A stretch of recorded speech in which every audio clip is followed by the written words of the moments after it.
All right, we should be live. Hopefully everybody is seeing this and is coming in. And folks, can you please let us know? Nate and I were looking yesterday, and like Nate didn't get any notifications at all for our stream yesterday. And we have multiple channels. We're not getting notifications that the stream is coming on. So please let us know, hey, are you getting notifications? What's going on? If you're not, or whatever, can you help share this out? We're really trying to grow this channel, etc. Yeah, here we go. I didn't get any notifications yesterday from Jeremiah Jordan. Yeah, please double check it. Make sure they're turned on. You know, whatever it is, it really is difficult when you're dealing with YouTube and whoever they're controlling. But yeah, no, you know, it's funny because I had, like, after we had the show yesterday, I got like my Tiffany Hinyard video, which I expected they always do well. It just crashed. It went to like nothing. Nobody was watching. So I was like, oh, maybe, you know, the people who watch it. But it seems like something triggered this morning or last night when now it's getting like 17,000 views an hour. So I'm like, what the hell just happened? So it seems like those things, they didn't go out, but now they're going out. And the same thing with yesterday. Your show yesterday, the show you were doing. Yeah, my show yesterday just bombing like crazy, which is so frustrating. I got literally. It's funny. I got no notification for it, and then like 2 hours after we talked about, because you asked me, I was like, no. 2 hours later, I got a notification telling me it was 2 hours ago. I was like, okay, so this is God. So you think it's just like a back end YouTube thing, like they were delayed, or do you think it was some kind of like they're running checks and they're trying to figure out if there's something? I don't think it's checks. Sure. I don't think it's checks because, believe it or not, like my episode yesterday, he didn't get a notification for. I uploaded that one in advance. That was uploaded on Monday or Tuesday, and it had already been cleared by everything on YouTube and been just sitting there for a couple days, just baking, and no notification. So I get it if it's last minute, but it's just a complete nightmare to well, whatever they did, they seem like they may have fixed it, because now you know, again, like I said, I've gotten a whole bunch of new people watching, so it seems like they're getting notified. So well, let's hope that's the case. And yeah, Eric Hunley is another channel, and I had a really important interview on yesterday, and of course nobody's seen it, which is very frustrating. But I mean, how often do you get to interview the son of the guy who wrote the most influential hate book in the world, the Turner Diaries? So it kind of ties into Oklahoma City and everything else it was doing, and unfortunately people aren't seeing it. But let's go to today's show. And we are going to. I saw your 6 notification 33 minutes after it was shit. Yeah, exactly. That I don't know what this disconnect is, but. Oh, and it's frustrating when it's live because people are like, well wait a minute. And by the way, thank you so much, Stephen Cooper, for gifting the memberships. This helps a ton. I love seeing that. And by the way, for the members, we may be trying something today, and if we don't try it today, we may be trying it in the future. But Nate and I do plan to do ultimately some video on demand, which will go to members only first, and hopefully will give extra benefits. But we really don't want to just do video on demand and spit something out there. We're trying to come up and do something that I think everybody will enjoy. But for today's show, and we're trying to work the format out. So today's show, we're going to lead in with a news clip about the story. And then we'll have a discussion about the story, and it'll be bracketed essentially by news clips and discussions, which hopefully will help everybody stay on track, because we know you guys are interested and want to definitely have your say in, you know, what is going on. And it helps us later because we'll clip that into separate components as well. Super chat. Ciao from Italy. Did y'all see the guy in the church protest that flipped on Don Lemon and said he helped organize it? No, we may be following up on that story, but not today. That would be more interesting. That would Ryan, about the Don Lemon story. Before we even get to the stuff, I was under the impression your opinion was it's going to be tough to get a conviction in that case, right? Well, or am I wrong? I don't know how tough it. After reading the indictment, I'm not so sure it's going to be tough. Okay. I think it might be tough because of the jury. Like that's a different question. Like, are you going to be able to convince 12 people about this? But the way they charged it, so let me just back out for the people who are following this. There's a lot of talk about, does the First Amendment bar the prosecution? I don't think that works at all. I think that the live issue is, did he intend to commit a crime? Did he intend to obstruct religious observation? Or was he there with the intent to be a journalist and kind of just along for the ride? That's the actual issue that's going to be litigated. But the way they charged it, they added all these facts about him helping what they called operational secrecy. So, he would like turn off his camera or walk away so that he could facilitate the conspirators coming to the church to interrupt service, which was called Operation Resistance. And he even said that the goal was to disrupt the church services. So I didn't realize he had said all that. And I didn't realize he had taken affirmative actions in furtherance of the conspiracy's goals. That's a tough fact for the defense, where you say like, oh, he wasn't there just recording neutrally. He was selectively broadcasting, and he was cutting things out to make the disruption more likely to occur. That's tough. So I think that sways in their favor, but I don't think it's a slam dunk. I think it's a tribal jury case, and it's going to come down to what juries you get and how much you can convince them. What if this guy did flip? In fact, if one of the quote co-conspirators made a deal, would that affect the result? Oh, it could. Yeah, it definitely could. Yeah. Oh, hell yeah. If they say I think yes, but I think Ryan's argument, I think he's right. I think Ryan's argument's right. I think it gets you enough to probable cause, but I think you also would have to ignore the fact that all throughout because in all the videos I've done, I've showed kind of both sides. Don Lemon, before, after, during the event, always made sure to say, I'm just here, blah, blah, blah, blah. I'm here. I'm as a journalist. I'm not with the government. Like he said that multiple times throughout. And then even going to there was another part of the video of the situation in which they were saying, about the foreknowledge, about the planning. But in the Eighth Circuit, particularly where this case would actually be tried, they've essentially said, that jurisdiction has said, foreknowledge is not enough. Even if like the planning and like minimal help. For instance, like there was one in which like one of the journalists wanted an exclusive for, I forgot what was, like maybe it's some sex trafficking. So they said, we're not telling everybody. They told everybody, don't tell anybody, right? Because we want the exclusive coverage of this. If we tell people, there won't be exclusive coverage. So they, in that case, found that was journalism, right? Because you don't want to spoil the beans. You want to, as long as they didn't affirmatively do something, help. And then Eric, there was a case that me and Eric were talking about in which like one of the traffickers fell and like twisted their ankle. So they came and helped the guy, and and then they went on to do their their trafficking. But they found that wasn't enough too, because he wasn't helping him to sex traffic. It was the guy that fell, and so they had their medical team assist them. So do you charge the paramedics with aiding and abetting, because they did help them? So all of this was under that First Amendment guise. So we're going to be more protective of the First Amendment in those cases. Yeah. Okay. Question though, Nate. Like you did bring up that he made it a point of saying, "I'm not with them. I'm not with them. I'm not with them," over and over. Now, my question would be, if it is conclusively proven that yes, he did in fact co-conspire with them, wouldn't that be irrelevant if he said, "I'm with them, I'm not with them, I'm not with them," because that would just be potentially a lie? Well, that gets you to trial to have the judge of the facts, which is the jury, determine which side is more credible, what makes sense. So, and if what you're saying is true, they'll put that witness on the stand and say this, and then Don Lemons will put his people on the stand saying, and his video saying he specifically said this. And then for the co-conspirator, you have to have the three elements. Element one is you have to have the agreement between two or more people, which I kind of think they have in spades. But the agreement to do what? Don Lemons people are going to say, just like as Ryan said astutely, Don Lemons is going to say, my agreement was to cover a protest, where the government's argument is his agreement was to partake and facilitate the protest, which was illegal. And that's the legal issue. If you had an overt act in this case, which I think that's what kind of people are alluding to, like an overt act. For instance, Don Lemon goes and holds open the door and let the protesters rush in. You got him. He's a co-conspirator, right? That's aiding and abetting.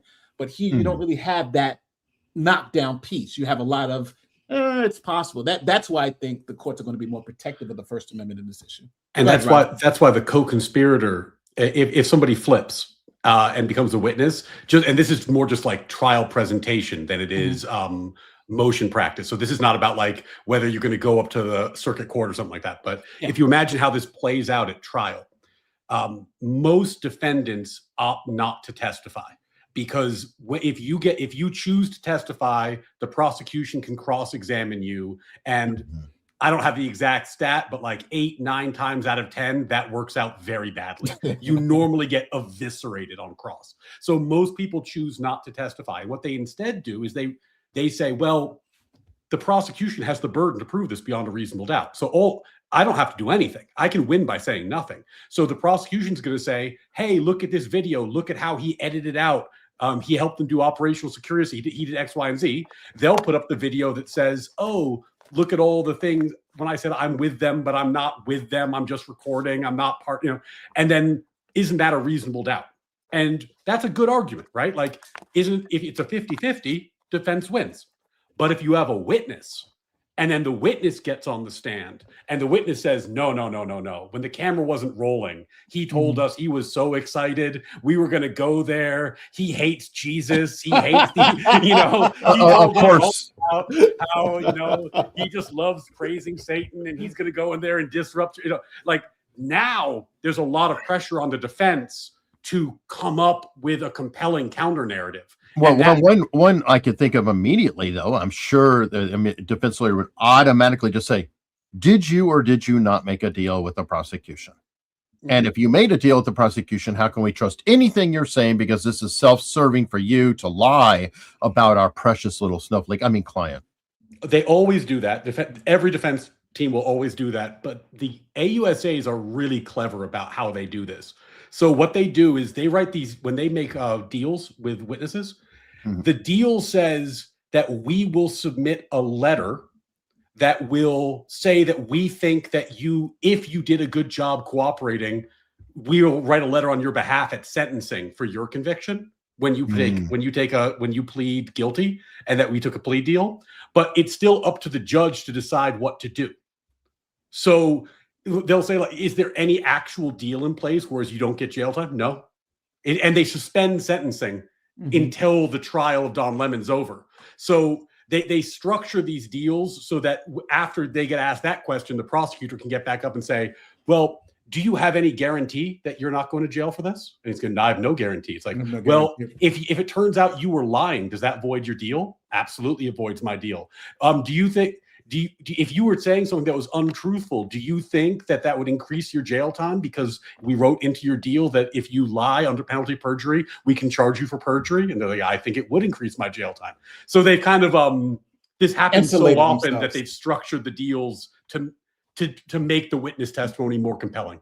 Gee, I wonder if that's why they have conviction rates of 90 to 95% plus. Kind of makes you wonder. But this case is not a 90. I don't think anybody would say this is a 95% conviction rate case. This case, to be honest with you, is probably 50-50.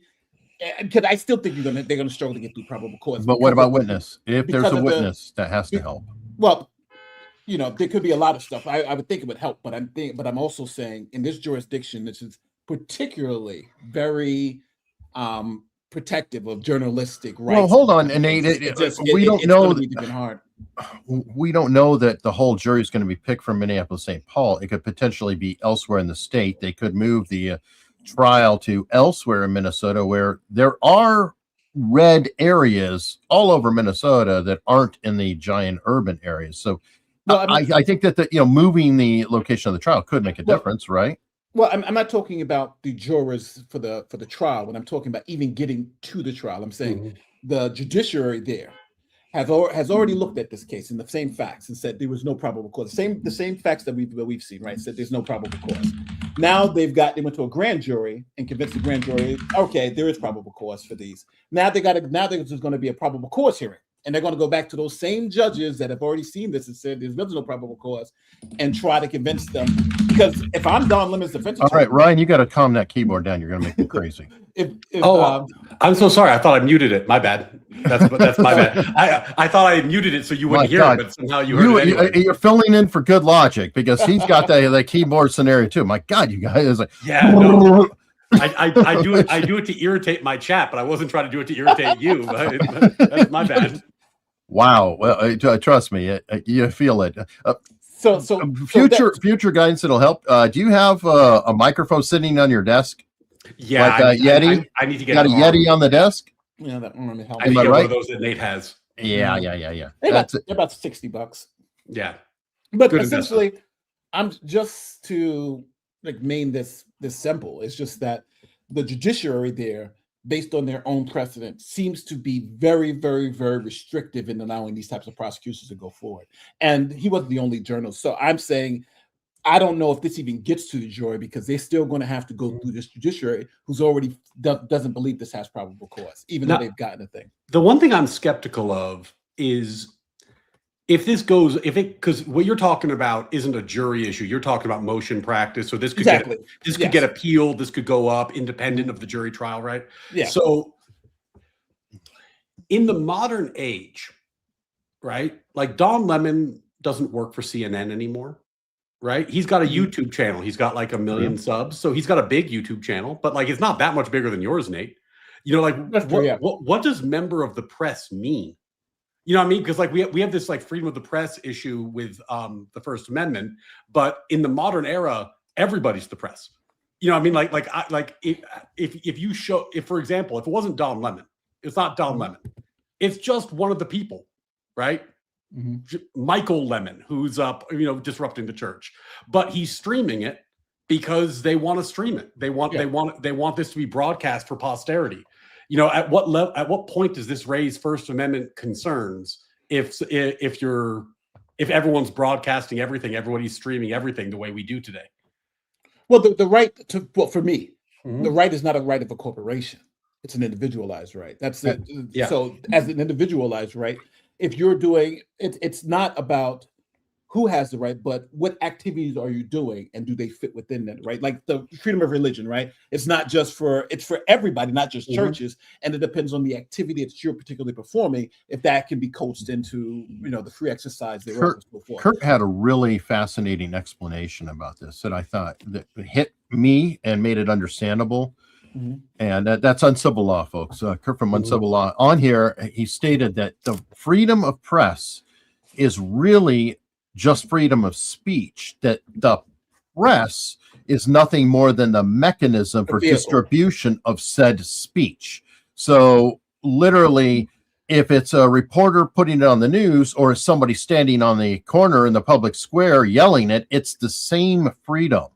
They're just covering the delivery mechanism. And I thought that was a very interesting statement because that covers independent journalists, which many of us are, including Don Lemon at this point. But where it becomes interesting is that like in these cases, and I haven't read the ones you're referring to, Nate, so I'm taking a flyer on this. Oh, sure. Yeah. But oftentimes these are described as their concerns that it's going to chill the freedom of the press, right? Not that it's a per se violation, but that doing this sort of thing would discourage people from doing that. And but my question is kind of more in the modern era where everyone can record anything, right? Sure. Like let's say two guys are robbing a bank, and the third guy's like, you know what? I'm going to live stream this, and we're going to make some money on YouTube afterwards. Are we worried about deterring the third guy from showing up and recording the bank robbery and posting it on YouTube? Well, you've just changed the whole dynamic in that sense.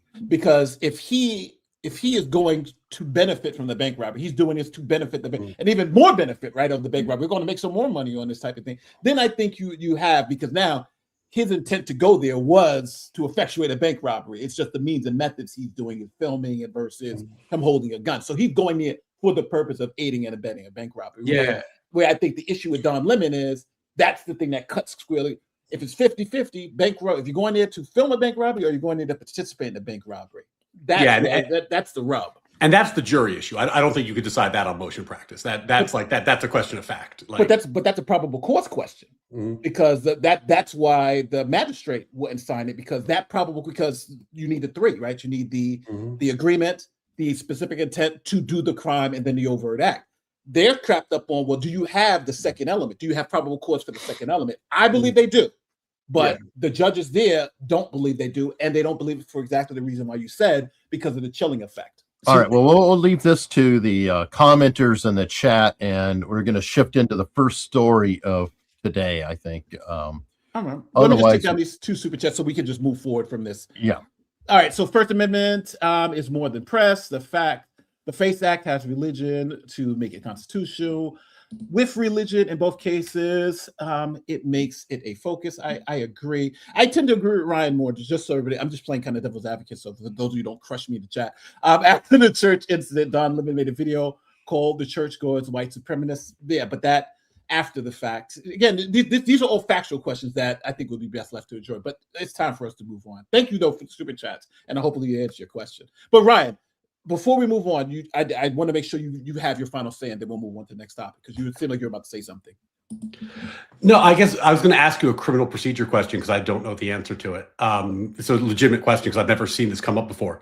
If the grand jury issued the indictment upon a showing of probable cause, they can't relitigate probable cause before the judge via motion practice, can they? Or are you saying more that, like, you think the judge will be skeptical based on how the magistrate, helped receive the charges the first time, so that might color motion practice down the road? I actually don't know. Like, can you really? Well, all right, so the way we used to do it is that, so you go to the grand jury, you get the indictment because it's required under the Constitution. After you get that indictment, then the defendant can say, well, hold on, we don't believe this indictment has probable cause. So you can go to a probable cause hearing. Motions eliminate. You go to a probable cause hearing, and the judge can say, based on these facts, we believe the jury, or if the judge can find the grand jury document to be lacking in probable cause, and then that would then, you would say you need more, and blah, blah, blah, blah, blah, blah. So the process of getting an indictment is one thing, but then whether that probable cause holds up through motion practice, the motion elimination is the next step, because the judge can always evaluate probable cause to see if we can still get there. You know what I mean? Okay, that's really helpful. Thank you. All right. Let's see where we are. First story of today. We promised this yesterday when Nate and I were on, and I want to point out about yesterday, because guess what? We have been doing every Thursday and Friday, so you may want to, it's not required, but it really does help, consider subscribing to the channel, and then you'll get alerts when we do other content and things of that sort. But yesterday we finished off, and we promised the first story of today is going to be this one. It's a heartbreaking Uber shooting. An 81-year-old man shoots and kills a female Uber driver after they had both fallen victim to a phone scam. Stop it, Eric. Yeah, play the other one, the one from the other video, because that's the one where it doesn't give away the ending. All right, well, we continue with that too. Yeah, sorry, because this one gives it away at the beginning. So sorry, guys. So what we want you to do is we want to it's show a heartbreaking. What? Oh, I'm trying to find that. Here, I'll pull it up. I think it's this one. I got it. Well, there is no other video, Nate. That's the only video in the document. No, it's right above it. It's here. It's here. No, it's not. I'm looking at the document. Unless you moved. Oh no, you know what? I put it in the laid back lawyer weekly panel outline. See one, and you see the highlighted one right there. I don't know. I only have the document. Oh, here. I pulled it up. I'll just show notes LBL. Okay. I just this is a sausage. This is how it's made. Ask 3 lawyers to resolve some technical issues. See what happens. Here it is. I'm gonna remove yours and just open this one. This is the original story, people. I'm sorry about the confusion. Here it is. This is the original story. Oops, I gotta unmute it. For killing an Uber driver. Back up. A tragic story out of Ohio where an elderly man is under arrest for killing an Uber driver. Authorities believe they were both unwittingly victims of a phone scam. ABC's Alex Perez has the dramatic dash cam video of the confrontation. This morning, authorities warning the public after a phone scam turned fatal. This dramatic dashcam video capturing the deadly confrontation between a female Uber driver and an Ohio homeowner last month after authorities say they were both unknowingly targeted by scammers. Getting a report of a female that has been shot. She's laying in the driveway. 81-year-old William Brock charged with the murder of 61-year-old Uber driver Lolitha Hall. Police say it all started when Brock received multiple calls from scammers who told him a relative had been arrested and demanded $12,000 for bail, telling him a driver would arrive at his home to pick up a package with the money. The guy on the phone was trying to get money out of me. He was telling me he was going to kill me and the family. Authorities believe the same scammers directed Hall through the Uber app to pick up a package at Brock's home. They say this video shows her walking up to his door with no apparent knowledge of the circumstances when Brock confronts her at gunpoint. I was threatened that she was going to come and kill me. You can hear Hall frantically trying to explain why she's there. I know what you're after. Police say Brock took her cell phone, and when she tried to get in her car to get to safety, investigators say Brock shot her 3 times. Then he called 911. I shot her in the leg first time, and I shot her in the shoulder. Hall later dying from her wounds. Officers are searching Brock's home after the shooting, saying they answered a call from a person they believed to be the scammer who agreed to a meeting but never showed up. Investigators saying they traced that number to Canada, but it's believed to be a burner phone number. Uber banning that account, cooperating with authorities, and in a statement saying, "This is a horrific tragedy and our hearts continue to be with Lolitha's loved ones." According to the FTC, in 2023, there were more than 33,000 reports of family and friend imposter scams like this, and $89 million lost. Okay, so now we understand the basics of what happened in this story. So now it comes up to the defendant. So he's now on trial for murder. He's 81, and there are 3 things. He's claiming self-defense, that because of these circumstances, he was in fear for his life. He was in fear for the life of the person who supposedly was kidnapped, and he killed her. And obviously the government is saying that this was murder or manslaughter. Manslaughter being the recklessness of this, and then murder being he intentionally wanted to kill her. The first shot to the leg and the second shot to the shoulder. That may have rose to a second-degree intentional murder. So my first thing is to the audience. Do you guys think this is murder, or do you guys think this is I've got a poll justified right use? now. I've got a poll going right now. Somebody's complaining that they hate the poll, but whatever. I said, do you think this is murder or something else? That's the question.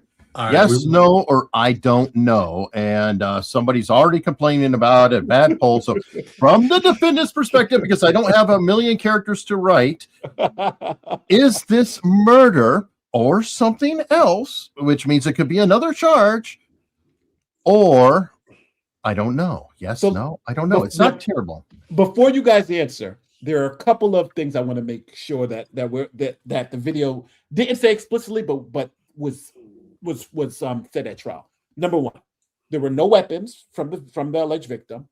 There was no verbal threats, no weapons even seen, and the victim was attempting to explain the situation when the person was shot. Also, we have to understand what's known as mistaken fact. Being deceived by a third party sometimes can have the mistaken fact, where you believe something to be true and you're acting as it, and you're acting reasonably, and then something like that can happen. So there's a doctrine out there that allows you. The Kyle Rittenhouse case, for instance, is a great example of this. When Gage Grosskreutz pointed his gun at Kyle Rittenhouse, and Kyle Rittenhouse shot him. At that moment, Kyle Rittenhouse was in fear for his life because he wasn't an active shooter, and Gage Grosskreutz thought that Kyle Rittenhouse was an active shooter. He was trying to stop him. So they both had this mistaken belief, but they both were acting lawfully and reasonably under self-defense. And the last thing I want people to also factor in, the age. Age can be a mitigating factor. Reaction time. You're talking about an 81-year-old man and that type of thing. So you should also take that into account. But now I'm going to pass it to Ryan. Ryan. Yeah, are people still voting? Because I don't want to bias the poll. Oh no, they've been voting for a while, and they'll continue. They'll continue to vote. It's fine. This is the easiest prosecution of all time. You look, clever defense lawyers will always have something to say, and I don't want to discount the work that they did in this case, but the facts here that I think are really salient is that he walked her out in front of the camera. So we have all this recorded. The audio was picked up, so we know what was said. She didn't have any weapons, as you said. She didn't make any threats. She did nothing to indicate that she was there to hurt him specifically. And so there's no imminent danger. There's no facts that support a finding that he could have reasonably believed his life was in danger at that time. And even if you maximally believe the scammer thing, I actually do think he was scammed. I think the evidence does show that. And you think that like she's part of this conspiracy, right? How does shooting her save your son, right? Like at the most, you would citizens arrest her and then call the police. Like it is unclear to me why he shot her or why he felt he had to shoot her. The most logical explanation is that he thought she was trying to leave, but you can't just shoot people for trying to leave.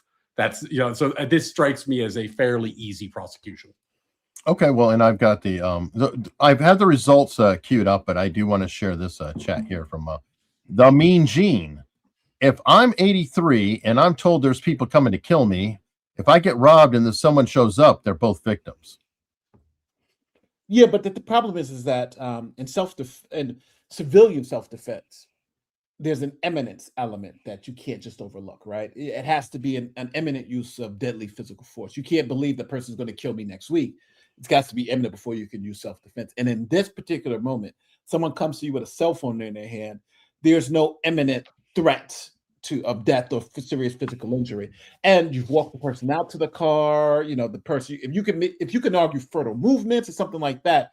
But I think Ryan's on point in terms of you need to have more than just, I'm afraid. I'm afraid get start, but the eminence piece here seems to be okay. So he actually would have had he would have had a stronger case. Like if he thought she was like a member of this evil conspiracy and she came up on his porch, she rang his doorbell and he just shot her immediately. He actually, he would have had a much stronger case because then he could say like, I thought these were armed robbers. They were coming to get me. They kidnapped my son. She's at like, I'm not saying he would have gotten off. Like I think you could probably still get a conviction in that circumstance, but that would have been tougher facts. But walking her out to her car, she has no weapon. She doesn't threaten you. These all show a lack of evidence, right? And the longer the time passes with no threat, the harder this is to prove for the defense. Okay, so then the consensus is, yes, he's guilty of murder, but the argument then should be, what sentence should he deserve? Like what kind of conviction? It sounds like everybody does agree there's at least some mitigating circumstances here. If it doesn't excuse it, but there's some. Is that a fair statement? Yeah, I think there are. I think fear obviously doesn't. Fear alone, because that's essentially what I think people are struggling with. Fear alone doesn't mitigate what happened, but I think we're talking about someone who's in their 80s. A 10-year sentence is a life sentence for this guy, right? It's 10, 20 years. 5-year sentences. He's 83 now. So I would say, and if we're talking about murder, we're talking about a minimum of a decade in prison. So I don't see anything less than 15 years for this guy, based on the facts and circumstances I have, even with the mitigation, unless something else. But I think 15 years is pretty standard in this situation, even with all the mitigation. Yeah, it's mostly symbolic, right? To your point, like if you cut it down from like like a 40-50 to a 20, what does that actually meaningfully do for him? Probably nothing. I mean, maybe he could parole early because it's a shorter sentence, but he probably won't live to see the end of it either way, which is tragic because this does seem like it was a mistake. But to answer the legalistic question rather than the practical question, yeah, at sentencing, you have broad discretion to bring in facts that show less culpability, good character, bad character. On both sides can bring it in. And I think here, this does seem like a tragic mistake. So you can show that this was a tragic mistake. You can show that he's an older guy who was perhaps susceptible to this kind of online scam situation. And I think that the judge probably would use those factors to go, not to give a maximal sentence. I don't know practically if that's going to make much of a difference. Well, Eric has the answer. Here's the answer, and let's see. Breaking Uber shooting. An 81-year-old man shoots and kills a female Uber driver after they had both fallen victim to a phone scam. The elderly suspect in court for sentencing. Stephen Fabian has the latest. An elderly man learns he'll be spending the rest of his life in prison after being convicted in the fatal shooting of an innocent Uber driver. The defendant's indefinite prison term is 21 years to life in prison. Terrifying video from the Uber driver's dash cam captured the horrible killing. What? It seems like they maxed him out, Ryan. Yeah, well, 21 to life. 21 to life. 21 to life. He could be out in 21. But like that's what I was kind of saying. It's like, what's the difference? So 104, he'll be, coming up for parole. What's the difference between 21 and life, right? Like it's kind of the. Yeah, they seem like they maxed him out. So, it's. I think he's a victim, but I think that's an appropriate sentence. Yeah, for what happened. I think it is, but I think the thing that's really tough, and I think if we let that video roll further, it looked like they were going to show the whole thing. Yeah, that they're going to show. Yeah, is after they walk in front of the camera, you can hear them off the side of the car, and the audio gets picked up. And obviously we don't have video, but the audio, it's very clear that she wasn't threatening him. There's the audio really makes she's scared. She just wants to leave, and he shoots her anyway. And that's a very tough fact. That's a very tough fact. Yeah. You want to play the rest of it, Eric? I guess so, sure. If it adds anything. 2 years ago, you can see 81-year-old William Brock pointing a gun at the driver. He had just shot her in the leg. The Uber driver, Aletha Hall, was frantically trying to explain that she was there to pick up a package, but Brock shot her a total of 6 times, killing her. Brock told police that a scammer had called him threatening his family and told him that. All right. Well, that doesn't help a lot because the whole shooting of the leg. This is starting to become closer to a torture killing, and some could interpret it as such. Well, I mean, you see her backing away, shot, visibly scared, saying "help." Right? They go around the car, and then he shoots her anyway.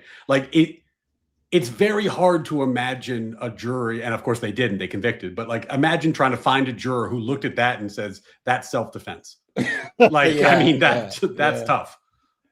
Yeah. I love that, Chad. Sometimes somebody is making a claim here. I don't think I'm interpreting what they're interpreting, but I'm going to put it up anyway. Mm-hmm. Chad is saying you guys are advocating for swatting. No, we are not. This does resemble swatting in a way of a prank call, whatever, to cause harm, but no, we're not advocating for swatting. That's ludicrous in all regards. And I think that if they can find whoever made that call, that person absolutely should be prosecuted to the fullest extent of the law. And I think you guys would agree with that too, right? Oh, 100%. And this is actually a very serious issue right now for us. I had a professor in law school who said, he made the following point that always stuck with me.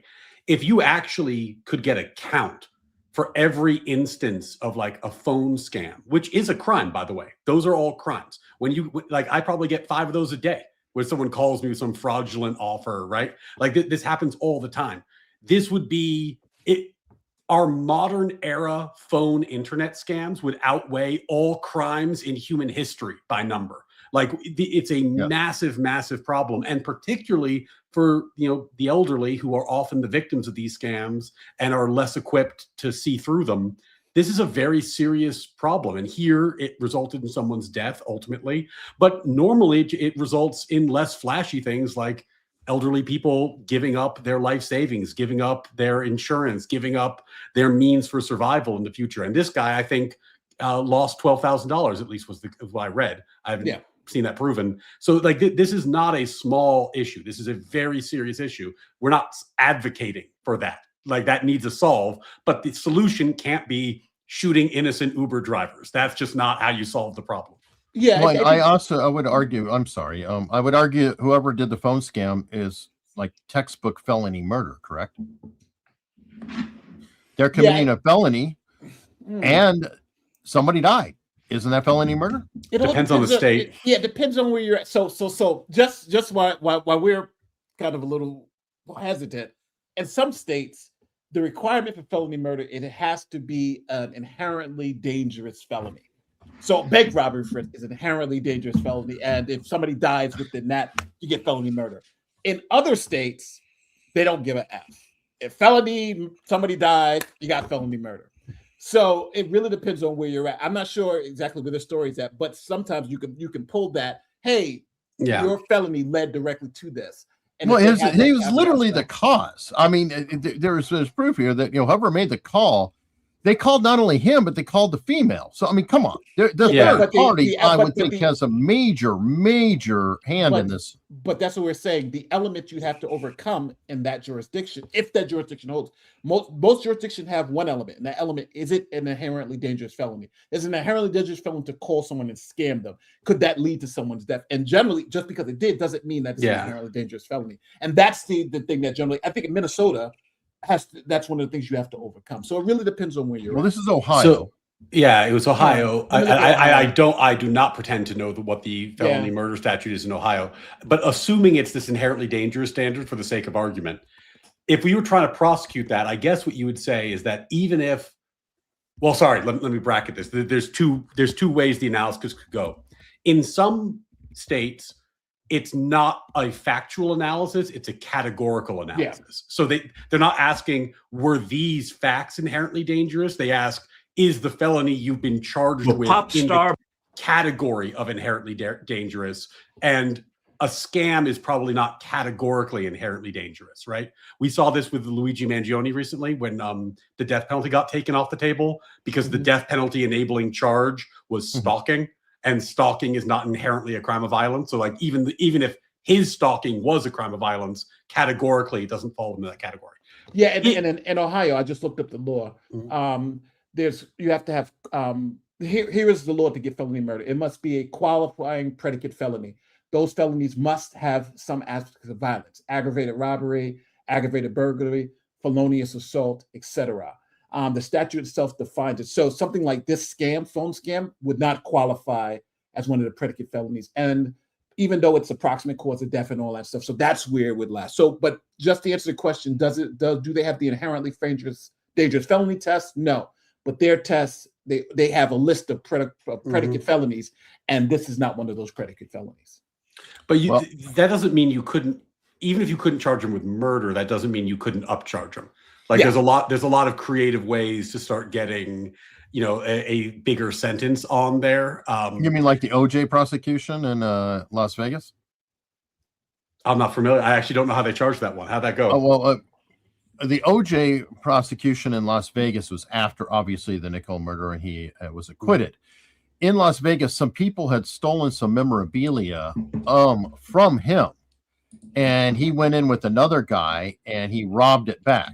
And they charged him, for like false imprisonment, several charges. I don't know all of them, but there was a lot. And he actually wound up serving like 14 years or something. He served a long time because they prosecuted him as much as they could and really gave him with guns. Yeah, thank you. As much as possible, piled it on, and they were kind of punishing him for an earlier one. Yeah, and that's the thing. Like a lot of the time when we talk about prosecutorial discretion, the way they charge the case, you can really go heavy or you can go light, right? Like with the scammer, I would think you'd want to go heavy, and there's a lot of stuff you could do. Like again, I'm not an expert in Ohio law, so I don't want to pretend I know the statutes, but like you could have federal. This is state law. This is probably a state thing. No. But the scam, especially if he didn't call from within the state. Now we're talking wire fraud. Wire fraud. Federally, you could get wire fraud. This is probably not his first scam, so you could probably get RICO if you wanted to, if you could get enough predicates. On a state level, you have fraud. You probably have some kind of like reckless endangerment because you sent her over to this place where this guy thought that she was a risk. You probably have some kind of like reckless homicide or involuntary manslaughter or something, some one of those kind of category of the laws that say basically if you cause a death while while violating the law or acting recklessly, it's not necessarily felony murder, but it's at least like a manslaughter charge. They probably have some version of that. So you could probably cobble together 4 or 5 different charges, which would have, stacking sentences. So you could end up, it might not be a murder charge, but you could end up with a very serious jail time at the end of that. Interesting that they have aggravated theft by deception, telecommunications fraud, conspiracy, and they have, instead of felony murder, they have involuntary manslaughter if the causation standards hand up, meaning the phone made to. That's involuntary manslaughter, which is under 10 years. And for federal charges, Eric, they won't get, but you would have the wire fraud, the conspiracy. As long as you have the interstate nexus, the phone call didn't come within the state. So he can, the scammer could get serious time, but felony murder is off the table because it doesn't fit into the categories like Ryan said. But of course, they'd have to catch him is the other thing. Yeah, they'd have to catch him. The problem is catching a scammer like this is almost impossible. One of the things that it was, they said in the video, like Uber banned the account. I'm like, I hope so. God, if that's not a TOS file. That's an Uber quick response with legal team. We did our part. Yeah. But it's kind of crazy that Uber, even with him using an Uber account, they couldn't find him. Right. Because you got to give some info to Uber. You have to be able to pay for credit cards, blah, blah, blah, et cetera. he had to give some data to Uber. And I assume Uber's cooperating with the investigation, and they still haven't found him, to my knowledge. Yeah, but don't forget, you probably use a stolen credit card or something like that. They know what they're doing. So, should we move on to the next story, Eric? Yeah, I think we should. No, here's a super chat that said he didn't seem scared. He didn't seem scared. He seemed mad, and I think the jury believed the same thing you believe, my friend. Yeah, I think that's the natural reading of that video. Oh, but before we introduce this is the Billie Eilish, the stolen land. Sorry. Okay. Yeah. We're really working on the timing issues on this, but that's fine. I thought it would tell us what it was when we played it, but okay, cool. Will pop star Billie Eilish be evicted from her gated community mansion after a widely publicized comment at the Grammy Awards ceremony?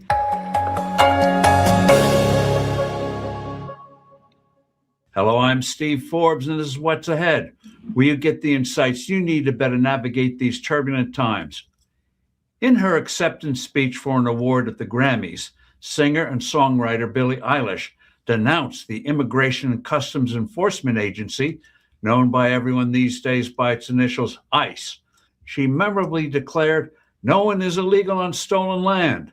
No surprise, that particular audience loved it. But as day follows night, a Native American tribe made it known that Eilish's abode was on sacred tribal land. A Los Angeles attorney garnered publicity by musing there might be a lawsuit to recover this allegedly stolen property. Countless critics gleefully asked if she is going to return her property to the tribe. Of course, Eilish is not going to be forcibly removed from her place. It's lawfully hers. She bought it. But her comment about stolen land, in this case, that starting in the 1500s, white European settlers grabbed territory from local populations, hit the guilt nerve of some people. It shouldn't. Just about every piece of the Earth's landmass could be declared stolen. All right, this goes on and on and on, but we get the point here. This is just a typical virtue signaling story, in my opinion, and it reminds me of how many times do you see college professors and whatnot? And I'm going to say very specifically white college professors most often, et cetera, who say, we're holding back people and people are unfairly in their positions. And my answer to them and others is, well, then why don't you resign your job and get out of the way so somebody, who's downtrodden can take over your job? This is kind of a similar principle. It's like, well, it's stolen land, so we can't be there, except her own house is on stolen land. And the irony is, it's delicious. Oh, it's hilarious. It's very funny. There's a commentator on X called Wilford Riley who I quite like, and he makes the point that we should we shouldn't be so coy with our history. Like, it's not stolen land, it's conquered land. That's what it is. And sometimes it's bought. New York, the Dutch did buy Manhattan Island. No, there you go. There you go. Some of it's bought. But I mean, the truth is, history is long and bloody, and you're not going to be able to unring those bells. You're just not. And there's a sentiment that was expressed by Billie Eilish here, where this belief that somehow if you spend a lot of time crocodile tearing about these things, that it makes you a virtuous person, which is why this stuff is so funny. Like, is Billie Eilish going to lose her house? Absolutely not. But the irony of it is that, of course, she didn't even check. Like, she didn't know before she said that, because she doesn't really care. Because it's not possible that she would live her life in that way. She just thought it was kind of an interesting thing to say. Yeah, I think when you put the, like, number one, just to answer, I think the audience questions, her saying that, right, doesn't really give them any legal right to take her property. That's just not going to happen, right? It's political speech. It's First Amendment speech. She can say whatever she wants, right? We're all on stolen land. But the Supreme Court has said this many, many times. There are treaties that, for particular, like, there was a famous case that Gorsuch just wrote the opinion a couple of days with. Sorry, Nate, we lost you. You got cut off. Audio just cut out. But yeah, I've not read the case. Oh, there it is. Oh, good. No. Please, I was covering for you. So. Well, the case was Gorsuch in Ohio. There's a Trail of Tears back from, so the Native Americans were in Georgia. They were forced to move to Ohio. The government said, we're going to give you all this land. They got all the land, and then they sued the state of Ohio because they were like, you're stealing our land from this agreement. And the Supreme Court upheld in favor and ruled for the Native Americans, saying, hey, this is your particular land, and you get some sovereign control over this. So what I think people fail to realize is that these issues have been litigated. So unless you could, the tribe can show that they had this agreement with the federal government that this would be their sovereign land and so forth, that's when you can get the land back. But from everything I'm seeing, this has been a long settled issue. Yeah. There's no property right they can say, even though the city of Los Angeles has recognized that, hey, you guys have, this land was taken from you. That doesn't have any legally actionable effect against Billie Eilish's property rights. You can, it's all about the new sovereign who's up here now. So there's nothing that's going to be done to Billie Eilish, but I do think the political hit of her stolen land and her properties on stolen land is the story, if you know what I'm saying. Yeah, she should be mocked relentlessly. She should be punished through humiliation. That I think is perfect. It's not that dissimilar to all the superstars who talk about climate damage but then fly private jets everywhere. It's pointing out hypocrisy. I think the funniest the idea that people could take her land back from her is very funny, but in my opinion the funnier one is this guy Drew Pavlo, who started a GoFundMe, and because I think the logic of it is even cleaner, because she was saying no one is illegal on stolen land. And he was saying, well, your house is on stolen land, so I'm going to have a GoFundMe to fly from Australia to LA, and I'm going to start camping in your backyard. Now, you might say I'm in your backyard illegally, but no one is illegal on stolen land. And I like that, because it's the one-to-one is so close between trespass and immigration status. So but again, like, legally nonsense. Like, he if he does that, he's going to get trespassed instantly. But in terms of the irony, it's very funny. And Eric, I don't know if you want to show it or not, but Norm Macdonald had a wonderful bit on this years and years ago. I sent it to you in XDM.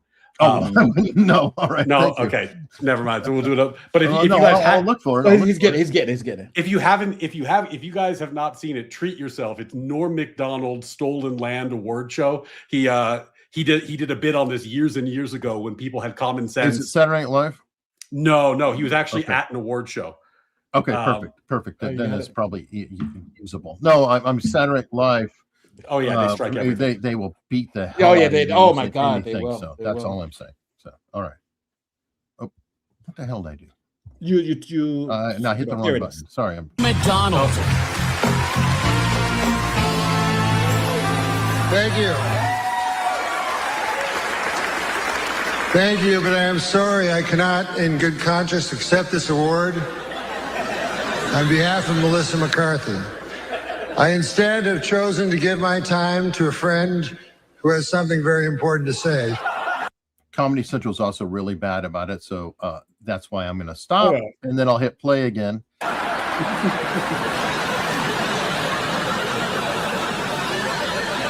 My name is Johnny Two Feathers.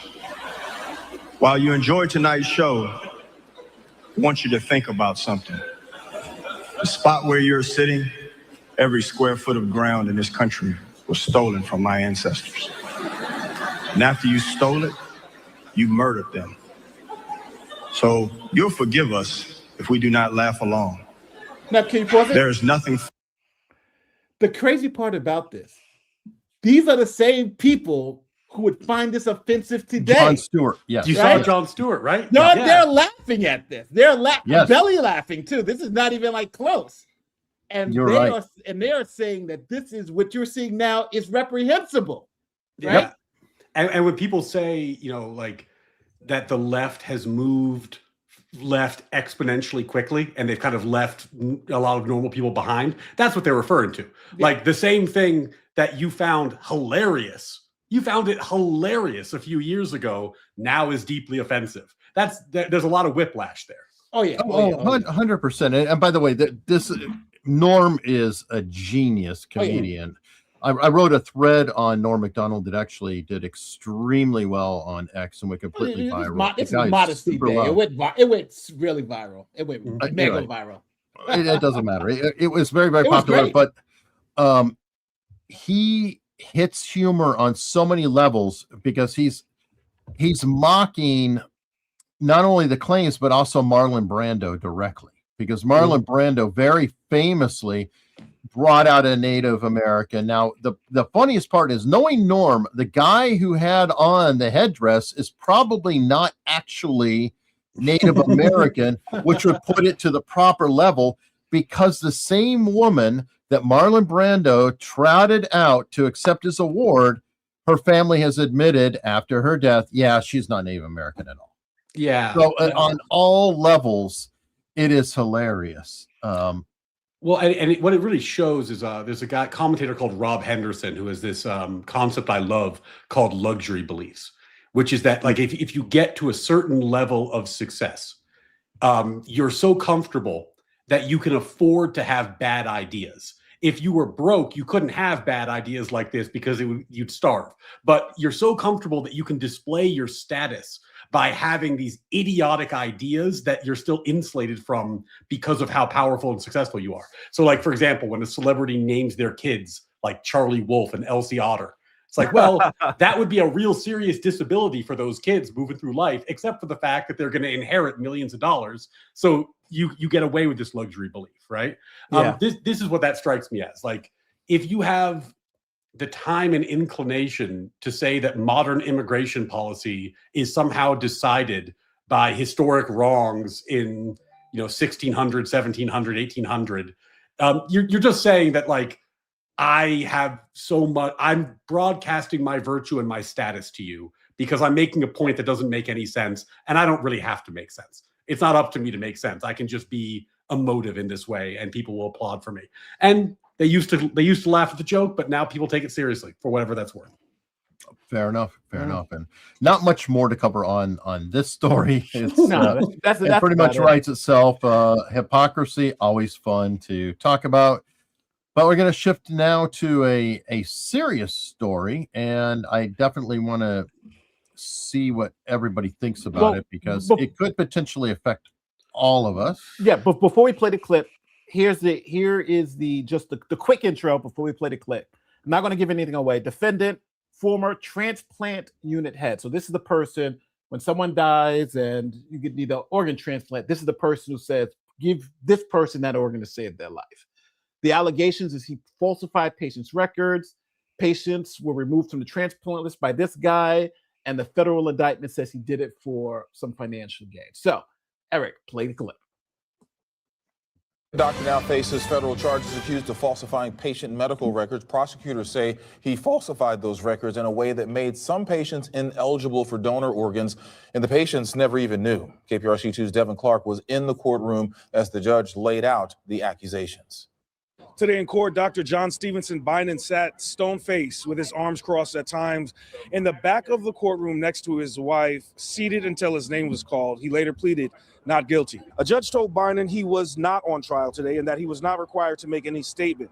Federal prosecutors say Bynum falsified medical records in a way that made some patients ineligible for donor organs without those patients or their care teams knowing. Bynum is charged with 5 counts of making false statements in healthcare matters. In court today, prosecutors agreed to a $100,000 unsecured bond, but the judge said she was not comfortable with that, citing his substantial assets and possible flight risk. The defense pushed back, saying his family and assets are here, and argued there is no evidence to support the charges. The judge responded to that, saying the charges are not frivolous, citing the grand jury's decision to indict. After a break, the judge ordered a $2 million secured bond, either cash by February 13th or his home instead of cash by February 20th. Prosecutors asked to unseal the indictment, and the judge granted that motion. A pretrial conference is set for March 30th, with trial scheduled to begin April 6th. After today's... All right, so that is the basic story, and you guys want to check out the rest of the clip later. This is incredibly disturbing in all ways, because what if it's your loved one who has an organ that is failing, and in good faith, you know, they're on a list seeking a potential donor. Now, I know there are mitigating circumstances, like sometimes people's placement on a list could be down a little or up a little according to lifestyle choices, things like that. But that's really not up to the doctor to make changes on the list himself, right? There would have to be some sort of a judgment panel. The accusation here, from what I see, is he is modifying the records, which is kind of falsifying, right, to change the status of individuals. So help me out with the legal terms here. I just find it frightening. I want to say, just to clear up any confusion, there are no homicide charges in this particular case. We're not talking about felony murder. We're not talking about homicide. We're talking about essentially healthcare fraud. So we have people who are on this list who may have died, right? But the doctor, instead of giving them the heart transplant they needed, made them ineligible and give it to somebody else. So under those circumstances, they're charging him with these healthcare. But the state is looking into it for to see if they can get an increased penalty, for, let's say, for a manslaughter charge, which I think may be a little bit more appropriate, or maybe a murder charge, because the consequence of him making these changes on the medical forms were actually these people leading to these people's deaths. So under that, I personally, if it's true what happened, and I think someone died because of this, it's a difficult case, because with people who do get transplants doesn't mean they're going to live, right? Like, you could die, but the fact that he didn't give them the transcript, I think you could make an argument for manslaughter, reckless disregard. Isn't that the eggshell defense, Nate? After a fashion, you know, that it's like, oh, they're so weak anyway, we don't know for sure. Doesn't that fall under the eggshell thing? Like, it doesn't really matter because you did something that definitively made no question about their dying. Well, but what gets tricky about this one, even if you're kind of getting into the health of the underlying people, is, and this is not about the falsification. This is kind of, if we're talking about, because just be clear, falsification, what he's actually charged with, not what we're hypothetically talking about. Mm-hmm. All you have to prove is that he knowingly falsified the records, not maliciously. You don't need to prove he did it with evil intention. So, like, for the actual federal crimes, if he could prove what I did was actually better, like more people lived and less people died because of what I did, he would still be guilty, right? Because it's just whether you falsified and whether you did it on purpose. That's it. In the murder context, like, if we were trying to put this on a state level, it's tricky, because let's say you have one heart, somebody gets it, The other person doesn't. So someone's dying and someone's living.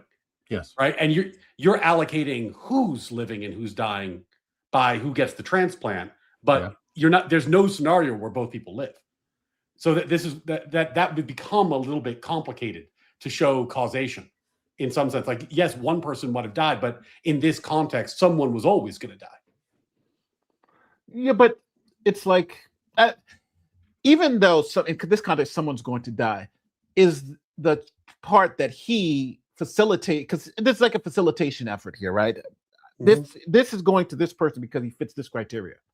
And you say, well, no, I'm changing the criteria so this person doesn't fit, is going to go to this person. So essentially you're choosing who gets the life-saving measure. So I think in that instance, that change may then lead to some criminal intent. But I want to make it very clear so we don't get sued. There's no allegations of financial gain. There's no allegations of kickbacks, no allegations of billing fraud. This is essentially a doctor picking one patient over the other, a patient that checks all these boxes and saying, well, I'm removing this one check box to make this patient ineligible, and I'm checking the box for this other patient to make them eligible. That's where they're saying that. Here's an interesting question too. What if there's a pattern of racism or sexism? That would be other weird factors, like who the candidates were, if there is any commonality between them. Yeah, you could have all kinds of potential illicit motives that would make him seem more like he had a bad state of mind when he was making these decisions. But I think if you asked him, right, what he would say, and I'm guessing, but I would guess what he would say is that, like, this was a trolley problem, right? The trolley's going one way or the other way. And in this case, there's someone on both sides of the track. I'm a doctor. The medical community, in their wisdom, got it wrong. They think the guy on the left has 50% chance of winning, of living with a heart. The guy on the right has an 80% chance of living with a heart. But I think they messed it up. I think it's really the other way around. So I fixed the mistake. There's a better. Is it up to you, doctor? Is it up to you? Are you God? Are you infallible? Do you know everything? Are you? There are other deciding people involved here, and a system has been working forever. But you, doctor, you're so smart. You know more than everybody else in the system. Is that what you're saying, doctor? Well, and this is why I think it gets so interesting, because if he's right, and I don't know if he's right, I don't know anything about the medicine, what he did actually saved lives, right? Well, in a situation. Can I add just one thing to your hypothetical? I'm assuming a lot of facts, by the way. I don't know. Yeah, but I just want to just add one thing. I think the fact that they're saying this was intentional and this was misleading, right? He did this intentionally to remove these. So it wasn't like he's picking between two even. He's intentionally saying this one is not qualified when Just they not are. them. When they are. So I think that changes the dynamic a little bit, because now you do have this willful removing this person off the list. Okay. This is not the trolley problem. This is kind of like the train is going to kill this other person, and you're now switching it against. I want to investigate further. And again, okay, this is wild-haired speculation, hypotheticals, pure fantasy fiction. That's my qualification, okay? What if you have a scenario that number 6 liver transplant down the line is Steve Jobs? And I deliberately picked that name because Steve Jobs, very, very famous guy, did get a liver transplant. Steve Jobs was a resident of California. So what list was he on that got him the liver transplant? Tennessee. Somehow he established another residence in Tennessee, and he was at the top of the list. And world famous guy Steve Jobs did get a liver transplant. I would be very curious who's number 6, number 7, number 8. Who are the people who are going to ultimately be eligible for the liver transplant? And I would definitely want to research and explore any financial maneuvering that could have happened in the background. Again, wild speculation, pretend I'm writing a novel, but I'm asking this question. Well, and I think that that's an interesting question, right? Because imagine, again, I am just making stuff up right now. I know I have no reason to think any of this is true. But imagine the two following scenarios, which I think you'd look at him pretty differently. Scenario 1, he has a patient who gets on the transplant list, right? And he's looking at the file and he's like, holy God, they snuck one by everyone. Like, I know this person's an alcoholic. I know they're an alcoholic. If they get a liver transplant, it's going to be wasted. Somehow they convinced the transplant board. They snuck it through the system. Maybe they did their own impropriety. I'm going to mark them down as an alcoholic, even though that's not what the file says, because God, if they get this liver, it's just a death sentence for someone else and it's going to be wasted. Option 2, the Steve Jobs hypo that you just said.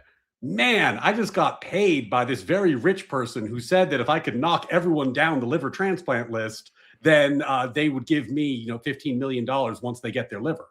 I think we would look at that doctor very differently in those two scenarios in terms of like their level of culpability, especially not in terms of falsifying medical records. You're falsifying medical records either way. But, if you're talking about some kind of like more intent-based crime, like a murder or something like that Nate was bringing up. Yeah, here is the charges that but again, just so everybody understands, from the new legal panels, I send people the cases and the breakdown so we can all kind of see it, and we disagree with some of it. So, for instance, the Texas Penal Code murder statute, it says you have to intentionally and knowingly cause death. And I think that's kind of where this analysis breaks down, because not giving that donor, that person, the liver or the heart or whatever, doesn't mean he's intentionally or knowingly causing their death, because another donor liver could come up or something like that. So I think that intent to cause is going to be hard. Then you have manslaughter, recklessly causing someone's death. Now, I think you could make the argument here, because you can make the argument that since he intentionally changed and wrongfully changed their qualifications, then that was recklessly causing this person. And if the person died, that you can get there. And that is probably the most realistic theory. And then you have criminally negligent homicide, where he failed to perceive the risk of danger, and he didn't follow the procedures, which I think we're at. I think we know he didn't follow the procedures, but we kind of, it's like, it's going to be hard to get to that murder piece, because I think Ryan makes excellent points that where's the difference between, unless you could show that he had some personal gain or there's some reason, you're just going to have a real tough part getting to that point where he's going to be blamed if these people die, if that makes sense. I guess. I mean, but then again, we've got if he fraudulently changed the records, all the rest is irrelevant in my mind.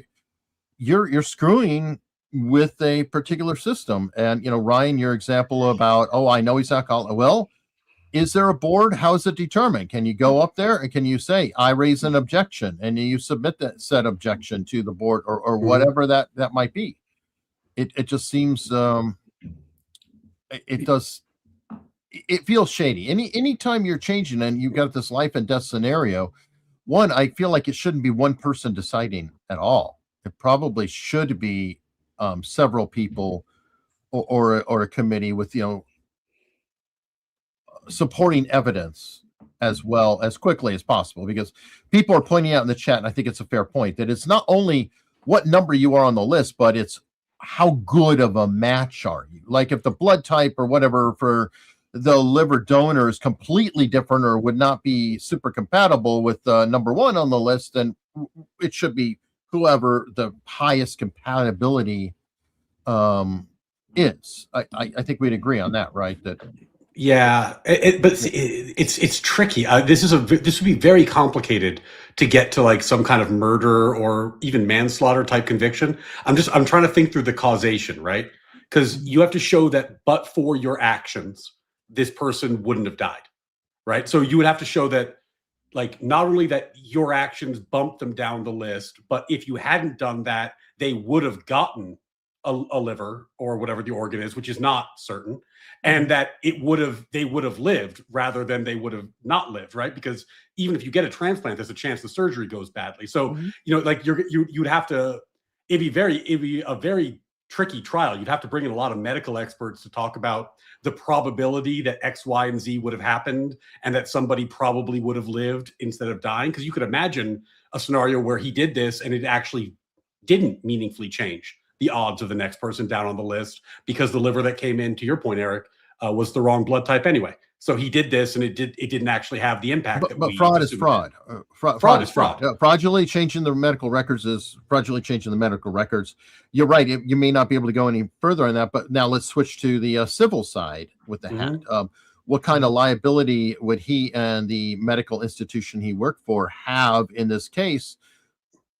I think that the civil award or liability may be higher than the criminal. Correct? Massive.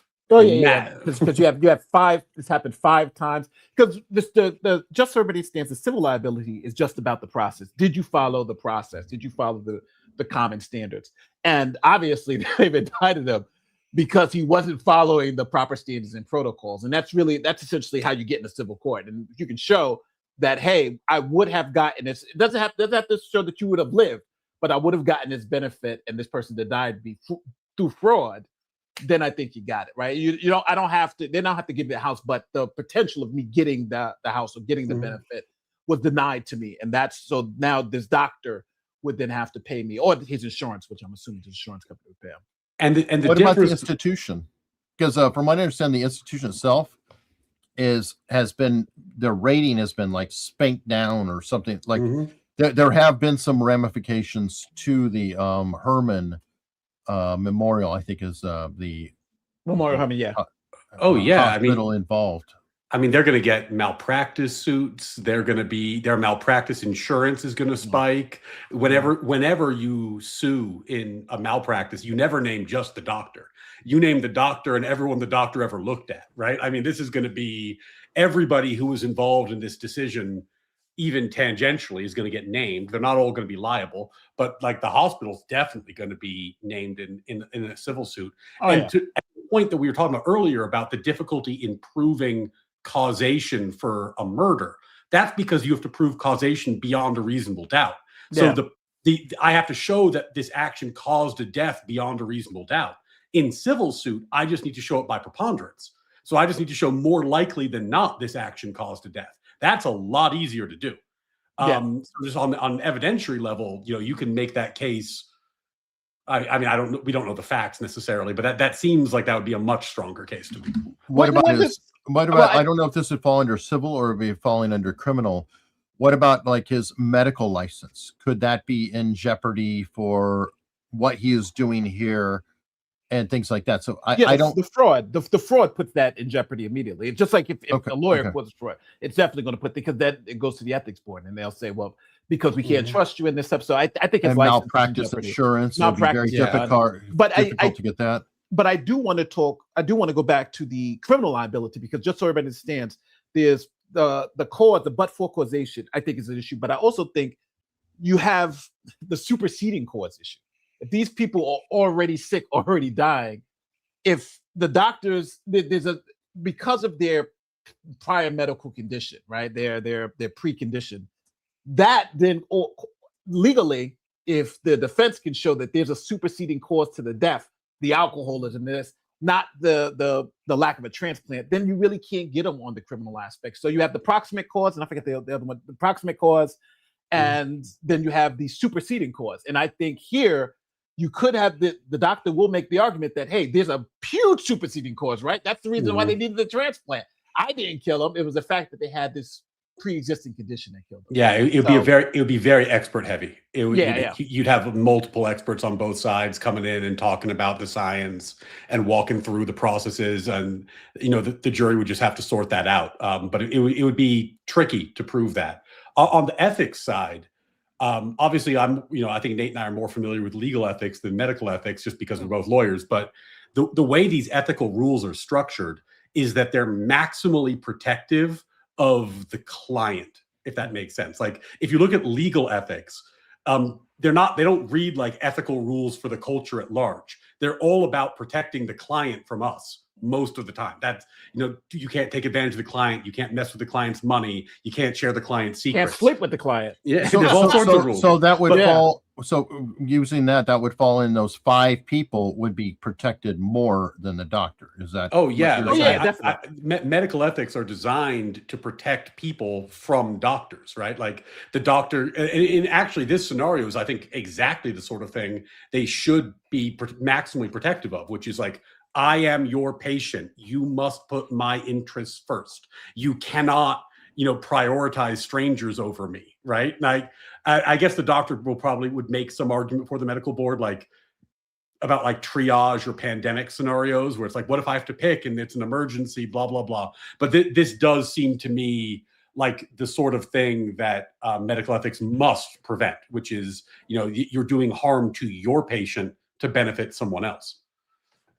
I totally agree. And I look forward to hearing back from the comments and what everybody else thinks on this. This case seems, at least civilly, I think if they get him on fraud and his medical license is in jeopardy and the families get paid a whole truckload of money, that does seem like probably the appropriate response, especially because it would set a good precedent that hopefully other doctors don't do that, because the example would be, hey, you do this kind of thing, it's a lose-lose scenario, and that would help society as a whole. And that does answer the questions about the eggshell or whatever, that maybe they wouldn't live, maybe they would live, but it's, to me, not up to that doctor to determine that. I should have answered that your question about the eggshell plaintiff directly. So the reason why this doesn't fall under the eggshell plaintiff rule, the eggshell plaintiff is more, let's say, if I'm walking down the street and I want to rob somebody and I slap them and push them to the ground, and they have some type of bone disease that makes their bones extremely brittle, they fall and die, right? Yes. I take the victim as they are. In this situation, you don't really have, the plaintiff is an eggshell, but you don't have the doctor doing something to them directly. This is kind of attached to it in terms of, I'm just not giving you something. Withholding it's not that care. I'm actually, it's not that I'm actually harming you directly. So the eggshell plaintiff, even though it works in certain scenarios, it just doesn't work in this scenario because again, it's the causation piece that we need to attach. In that case, you have causation with the eggshell plaintiff.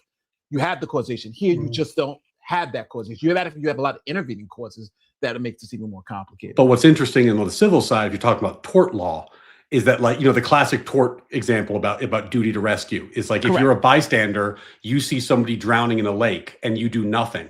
Are you civilly liable? And the answer is no, because you have no obligation to rescue that person. And if you do nothing to save them, that's not on you.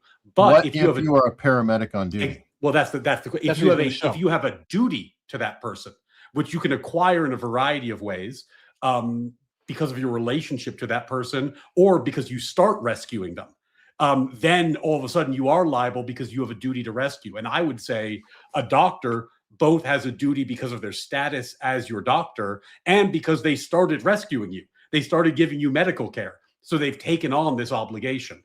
So I think that would be very, on the civil side, that would be a lot more straightforward to prove. I agree. And I just thought of one little wrinkle, and I don't know if it's the case or not. Are these 5 people his direct patients, or did he have access to the records to change, but they weren't actually seeing him at the time? You know what I'm saying? From when in a department, sometimes there's multiple doctors have access to records and things like that, but they're not necessarily seeing the patient themselves directly. From what I'm seeing from the articles that I'm seeing, it seems like this is a guy who is the head of this. So, you have people who need transplants. Okay. He's the head of it, and he's looking at these records, and then there's a process, right? If you have these type of illnesses, like if you're not smoking or this, you go to the top of the list because they triage everybody in the list. Right. And the allegation is he saw the final list and it says patient A is the next up, and he goes and then changes, not because he has any evidence or anything has changed. He goes and indiscriminately says, you know what? I'm going to remove this particular qualification, and that takes them off the list for somebody else who is on the list. So that's the thing, is that he's made these changes willfully or negligently. I would say negligently, and there's no justification for it except for him saying, So he's kind of circumvented all the process that they had and have done this. So that's where the fraud and inducement comes in. Then Eric, I think, called it then, because Eric said, doctor, who are you to play God? In the scenario, on the facts you just described, he's not only he's on the transplant committee, he's the head of the transplant committee, but the outcome wasn't what he wanted, and he thinks he knows better, and he changed it. That actually strikes me as more sinister than some of the versions that I outlined earlier where it was a more benign motive in some scenarios. Because if there was a process, you were involved in the process, and you just don't like it how it came out, that's a little bit like overturning an election or something, right? Like you're not like exactly the process already unfolded.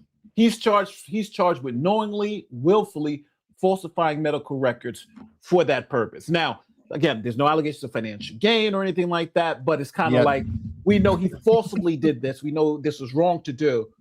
But so the question, so they really haven't gone into his motive, because they kind of have him on the technical aspect of, hey, you did this. We know this was not part of the process, so we're gonna bang you for falsifying medical records, which I think they got him in spades if you have the documentation. I mean, yeah, that's pretty simple, because like, just to be clear, knowingly just means you know what you were doing, right? And like, they don't need to prove he did it for a bad reason. They just need to prove he wasn't like didn't do it by mistake or by accident or something like that. And if they charge this crime, I would be stunned if they didn't have him dead to rights on that. Like that seems that would be pretty clear. Yeah. They said they said there's no good faith medical judgment. He disagreed. There's a disagreement over the medical criteria.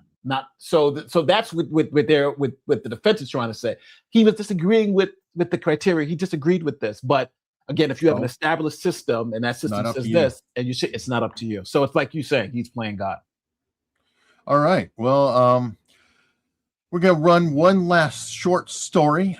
And this is a follow-up on a video Nate, I think, did a couple of years ago. And it's about voter ID.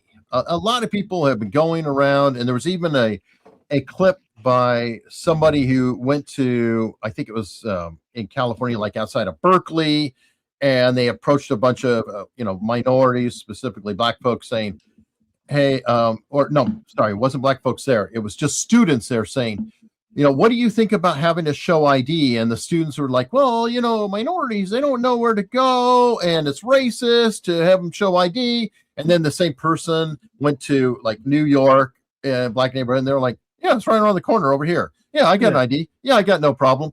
Well, it's been bandied about for a while that, voter ID and demanding voter ID at polling booths is very controversial. There was a new poll that came out very recently by Harry Inton of CNN. And here are the basic results of said poll.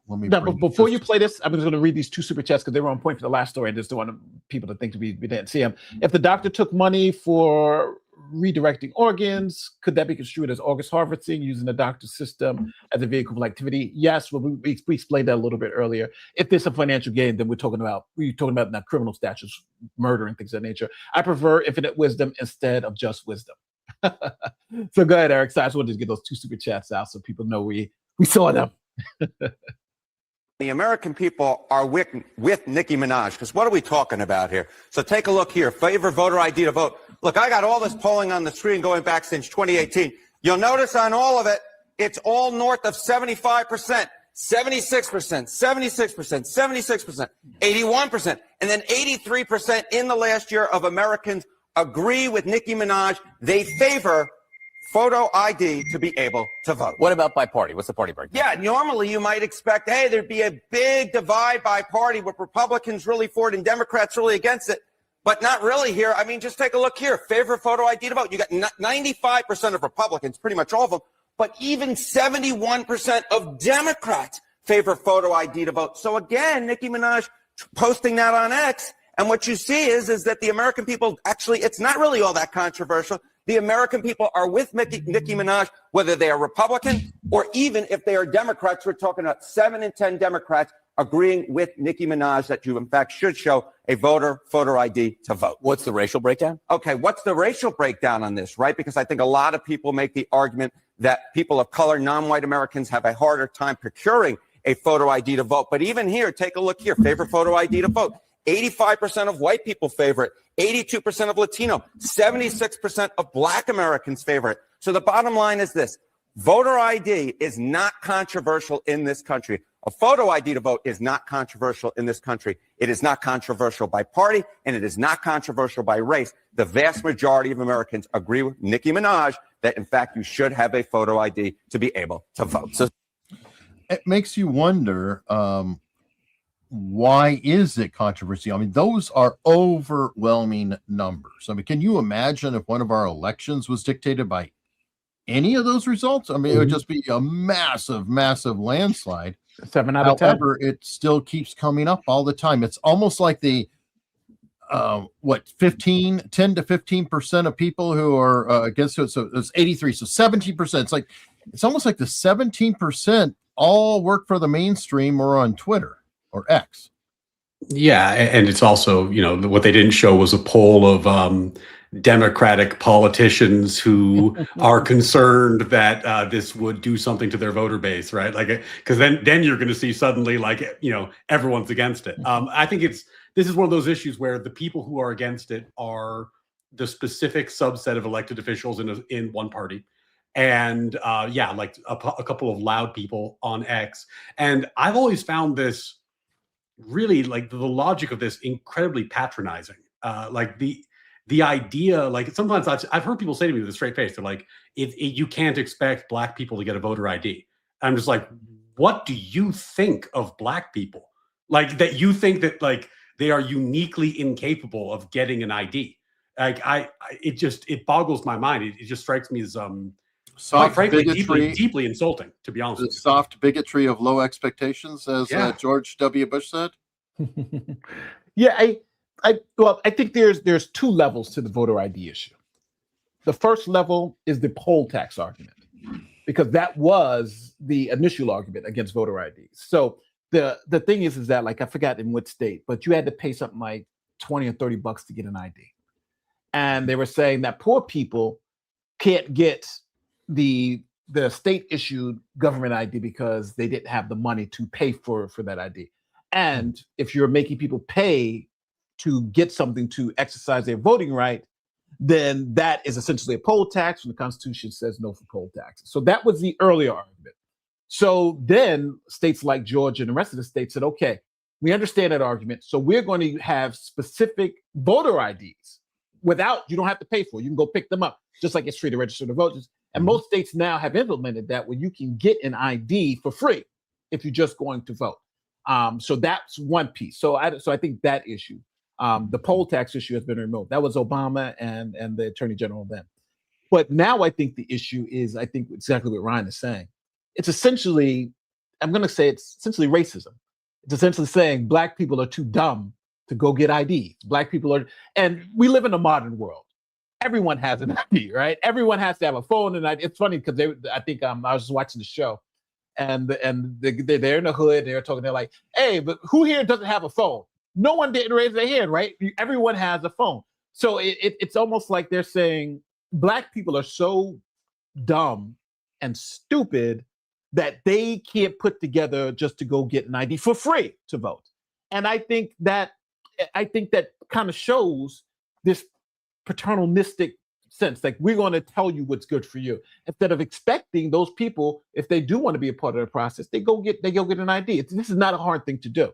And I also find it extremely concerning that the states that it's hardest to vote in are the Democrat states.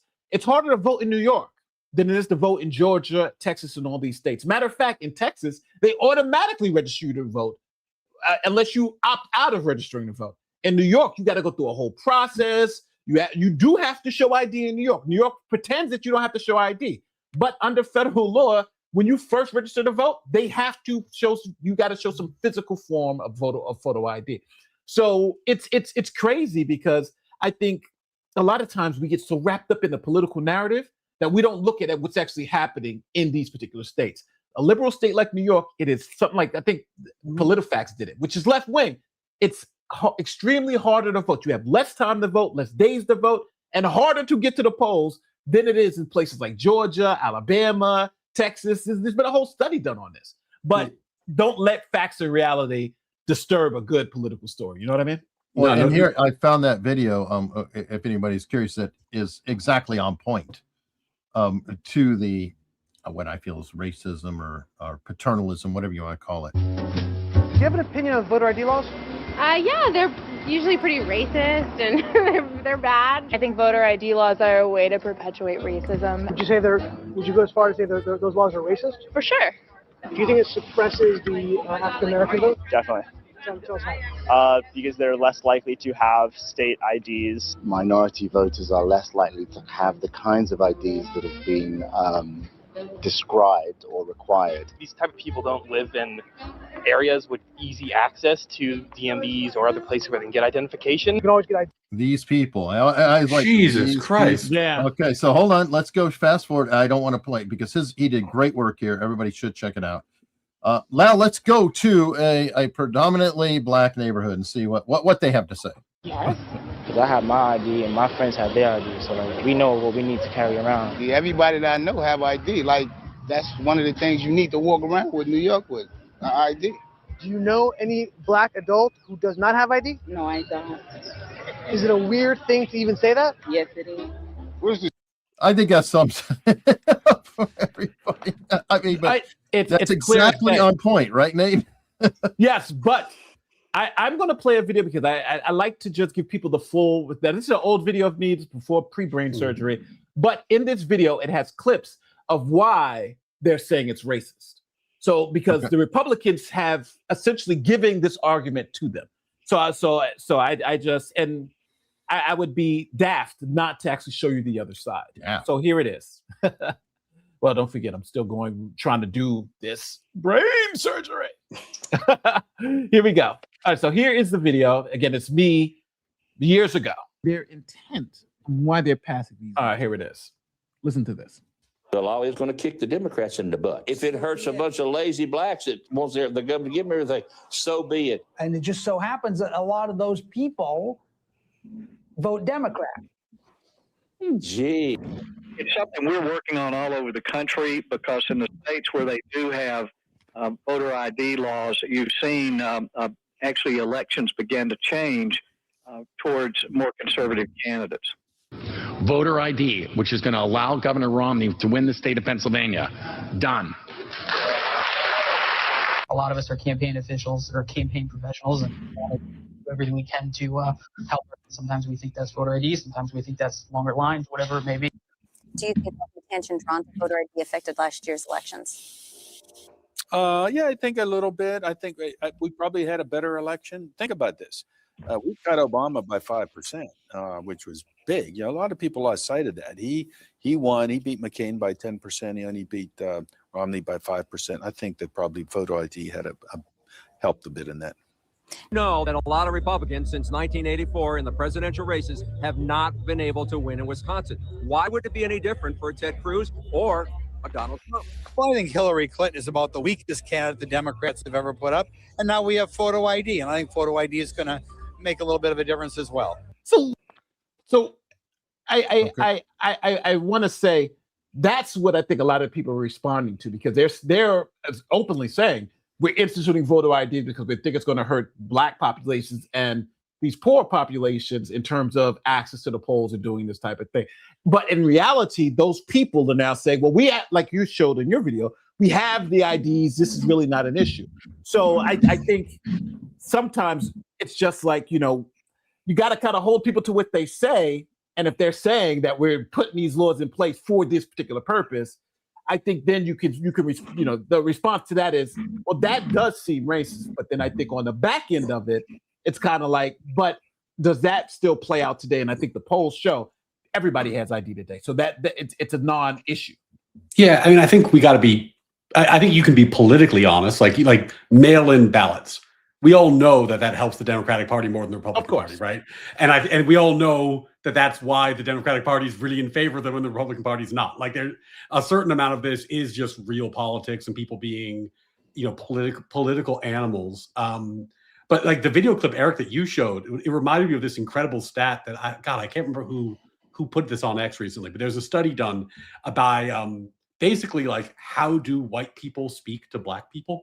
And if you're white and Democratic, you tend, the data showed, to use simpler words and simplify your vocabulary when speaking to black people. And conservatives, you could do Hillary and code shift. Yeah, and conservatives don't. I do wonder how much of that is just people not having the experience of having met really professional, really competent, really accomplished Black people in their lives and feeling like they need to go through this paternalistic exercise. Like for me, like I was a clerk in the Southern District of New York. My judge is a Black man, and he is much more accomplished, much wealthier, much smarter than me.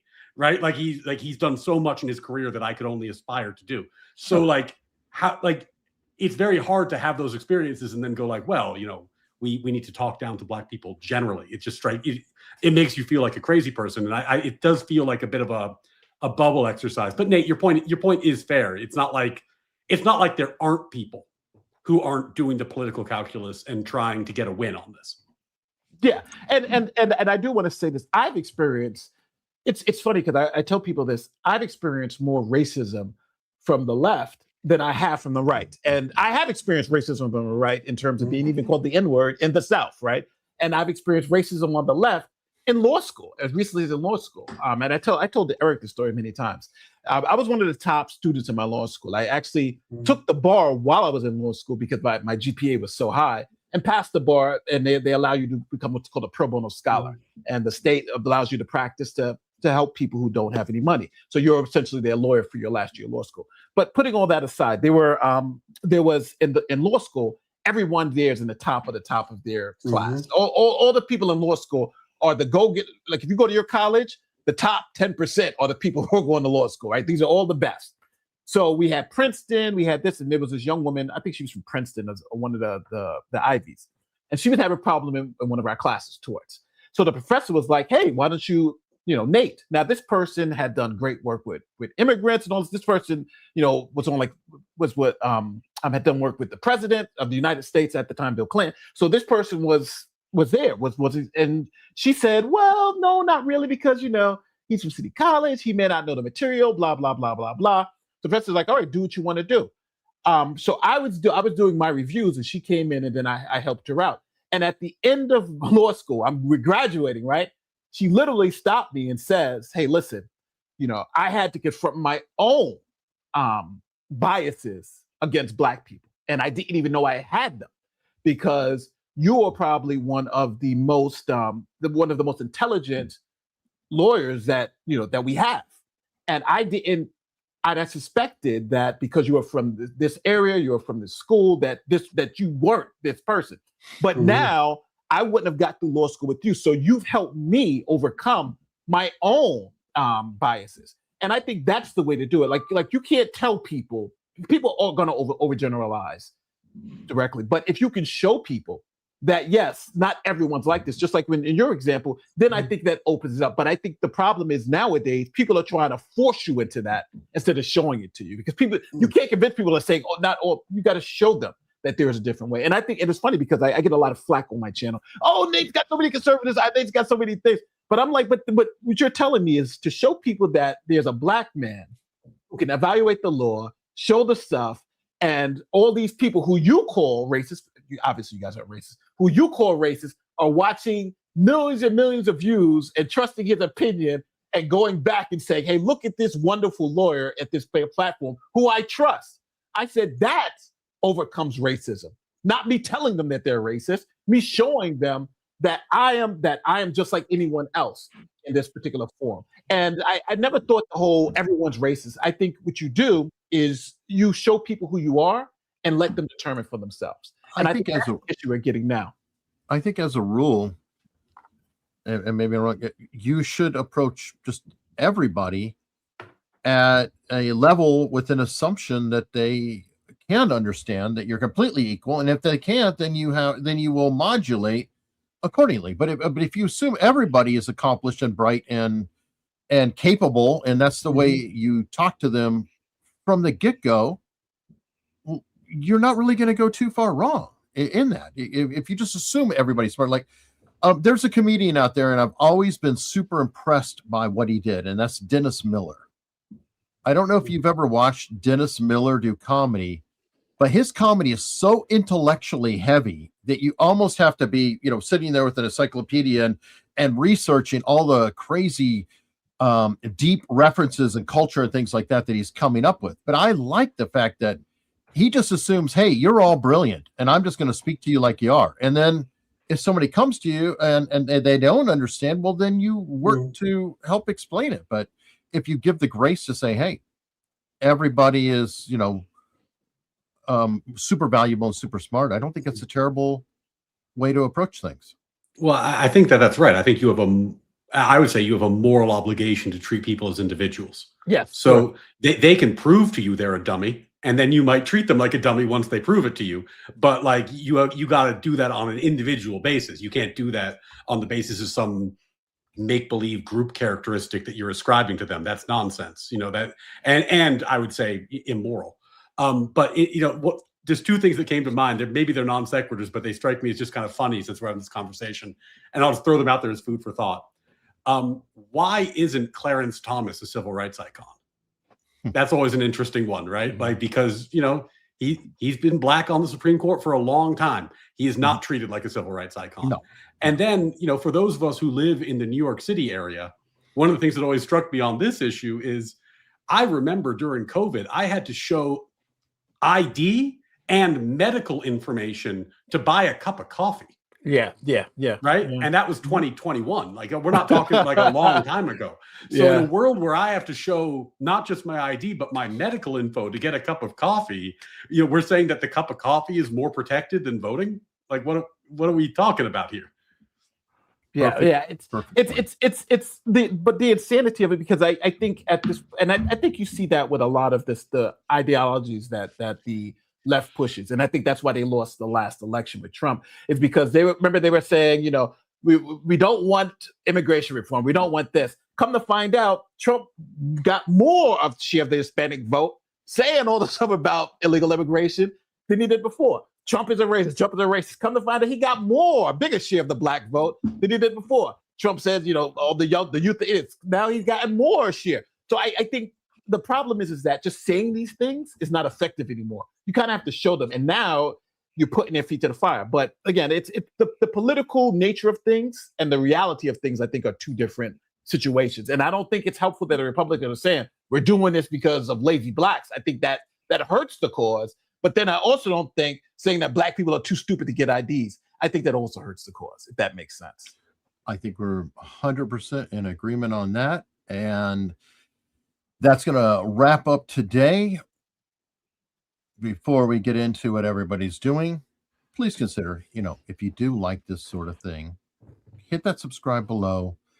Hopefully you'll get notifications in the future. Obviously, we've been having struggles with some of that, but it really does help us. We're rebuilding this channel, trying to make it flow nicely. I think it's great. I was struggling for a long time. I brought on the big brain Nate, who is really driving things behind the scene, just so you know. And I deeply, deeply appreciate it. And it also attracts folks like Ryan. We were able to help Ryan's channel pick up a few subs and get to another level. And anything that can help the whole community, I'm really, really happy to do and proud to be a part of. Nate, what do you have coming up? So last show, I told you guys I was contacted by Today. And today is going. They want to do a story on, obviously, my brain injury and the recovery. And so I'm not sure if I'm going to go on the Today show, but I'm negotiating meeting with them next week. So that should be next week. And so they're trying to figure out if they're going to do something on the actual show in the morning, or if they're going to do something where it's going to be on their website. So that's what we're planning out. And I haven't said this, but want to make sure I say this to all the fans and stuff who've been supporting me through this crazy situation. It's because of you that they're even coming to me. I didn't know I had one of the most viral moments of last year at the end of the year. So that's the reason why I come there, like your story. And then you have a lot of stories like, who the hell is this guy, Nate the lawyer? And why does 27, 30 million people care about his brain tumor? So that's kind of how it came out. So now I'm getting contacted by all these sources saying, we want to know more about you, we want to know more about this story. So I'm very appreciative, and thank you for everybody. So that's what I have coming up this week. And then obviously I have my regular stories like Tiffany Hinyard running to Georgia. So I got a story coming up on that, and just my regular stuff. So I do want to say, I am really appreciative of being in this position to do this. I love Laid Back Law. I love these shows. I love these type of discussions, and I'm going to try to be doing more of them. But unfortunately now, because things are changing with my condition, I might have to start backing away more from doing as many things that I'm doing. So if you see less of me, it's not because I don't like to do this. It's just because I can't at the moment. And Eric knows of some of the issues. Like even now, I'm having some issues even remembering just what was said like 5 minutes ago. So hopefully I'll overcome it. They say it's going to be a 6 to 8 month recovery. So, just bear with us, and we're going to continue to try to bring you the show and try to bring it to you in an entertaining way. And I really thank Ryan, because Ryan, I think, is a freaking genius. I've been watching his debates like insane on it. I think he's a genius. I've been seeing him argue with Pisco. And it's good to be able to have someone at this level to be able to discuss these finer points. And I love Eric, because Eric pushes back on every individual point. And the great part about that is it forces you, if it wrongly or rightly, it forces you to challenge the position. Because I always said, when I was a college professor, I was a law school professor, and I always said, it's not if I explain something and you don't understand it, it's not your fault for not understanding. It's my fault for not explaining it to you in a way for you to understand it, or for it to come across. So that's how I've always done my videos, and I always do my work. And again, want to thank everybody for their support. So that's what's going on with me next week. All right, Ryan. Well, first of all, Nate, I think I can say we're all pulling for you, and everybody hopes that this is a smooth recovery. That was that was crazy news when it broke, and I'm glad. I mean, it's with everything you've been through, it's well deserved that you're getting some notoriety out of this. At least that's some silver lining, and we're all thoughts and prayers, buddy. I really hope this turns out as well as it possibly can. And and Eric, thank you. I know that I have this tiny little baby channel, and I think we doubled our sub count based on your promo last week. Awesome. Went from like 500 to 1,100 in the span of like 36 hours. So the Laid Back Law community has been incredibly supportive, has made the channel take off, and now we have a little momentum behind us. So thank you so much. If you're interested in anything that I have to say, I'm Ryan Mullally. I'm a former New York City teacher, current litigator, and former federal clerk. I've litigated at every level of the U.S. legal system, including the U.S. Supreme Court. And on my channel, I do law, I do politics, I do American founding philosophy, and quite a lot of debates. So if you like people doing legal debates, or you just want to see me beat up on Pisco a little bit because that makes you feel better that there's some karmic justice in the world, swing by my channel, Natural Law with Ryan Mullally. We have a lot of fun. But seriously, both of you, Eric and Nate, thank you so much for including me. Really appreciate you both. All right, last couple notes. There's a super chat, and then we'll be heading out. But somebody here missed the bigger panels and all the shows. I've explained this before, but a lot of people are catching up because it was off for a while. We have the panel that can exist at the time. So Friday is panel day, and I put out the message. There's a pretty sizable group chat to a lot of lawyers, and I also text other lawyers on the side, and I say, hey, what do you have going tomorrow? And whoever replies and can make it, they can make it. So sometimes we're going to have several people in the panel, other times not as many. But what was happening is there would be nobody really answering, and I'm never going to carry this show by myself, not being a lawyer. So if I'm not getting the response, no show. Since Nate and I are doing as a partnership now, it'll always be Nate and myself, or maybe a mix of a panel. But that is why the panels are always going to fluctuate. There's two core elements. There's Nate and myself, and then panels expanding or contracting according to availability, etc. And this is enabling the show to actually happen every Friday. So I understand some people might like, well, I want more people. Well, I would love that as well, but we have to work with what we have. And for the last super chat, I don't know, Nate may be covering a bit more on that. I don't know anything more about the Carmelo Anthony case. I don't know if it's up for trial or anything else. I'm sure that it's being discussed on different law channels, but I got to look into it. Somebody just sent me something to look into it, but I don't want to speak on it until I actually read the documents and see what's up. So anyway, everybody, thank you so much. And if you're not going to listen to me, consider listening to Judge Judy on the way out. All right, you're in my courtroom now, Buster. And let me tell you, there's so many of you here that are downright guilty of not subscribing to laid back law, yet watching full-blown episodes. Why don't you get your life together and just hit that button already? We all know you need it.